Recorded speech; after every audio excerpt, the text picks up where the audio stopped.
Many people, many of you, wondering how the homeless population has been affected by all of this. Joining us live, the CEO of the San Diego Rescue Mission, Donnie D, to tell us more about the importance of these shelters, self-shelters that are out there. Thank you so much for coming in. San Diego Rescue Mission, so important to what we have here in San Diego and keeping people safe, our unsheltered folks. Talk a little bit about the mission and how they have been impacted by Tropical Storm Hillary. Yeah, thanks for having us. We've been around about 70 years. We believe rehabilitation is the solution to solving homelessness, or at least changing the state of homelessness. And so we take people in as students, and they live with us for 12 months. And what we do is put them back together again. Most people that you see living on the streets have been through something. It's not just drugs and alcohol. It's not just the lack of jobs. It's not just they need affordable housing. It's that there's some trauma that's happened in their life, and we really have to address that. We believe as an organization that you can't live on the streets and you can't resist services. So when a storm like this comes in, it really puts them in an interesting situation because they've chosen to live on the streets, and now we got to figure out a way to get them off the streets before this catastrophe happens, this disaster happens. And so we've been full these last few nights just because police departments and other agencies have dropped people off, try to get them an overnight bed. We know there was a dozen or so homeless folks in the riverbed there that had to be rescued. Swiftwater Rescue Team operations. It sounds like they got everyone. Says some great news. But these folks, in your opinion, they need to be not only housed but also rehabilitated. Is that the combination that's necessary to solve this crisis? That's correct. I think what we're doing as a society and what we're doing as a community is just moving people around. We believe there's a difference between relocation and rehabilitation. We also believe there's a difference between meeting the needs of the homeless and addressing the needs of the homeless.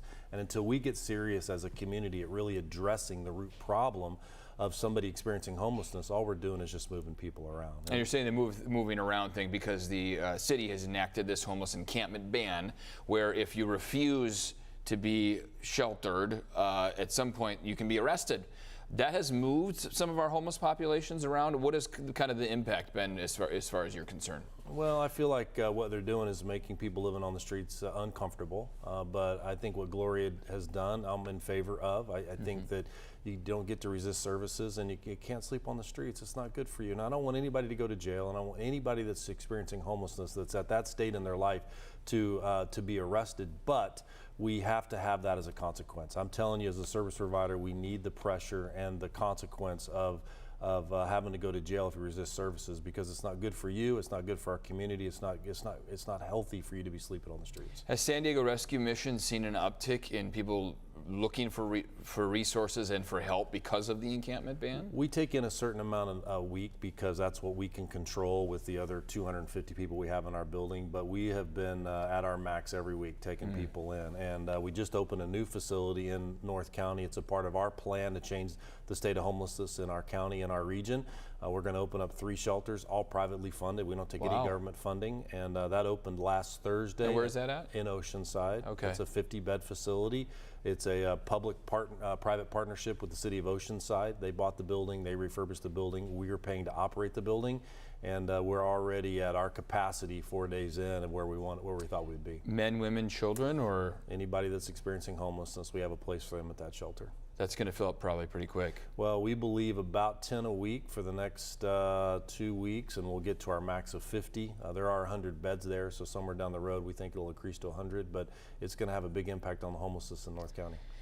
What are some of the reasons that we're going through this crisis, this huge uptick we've had the past couple of years? Can you put your thumb on it? Government funding.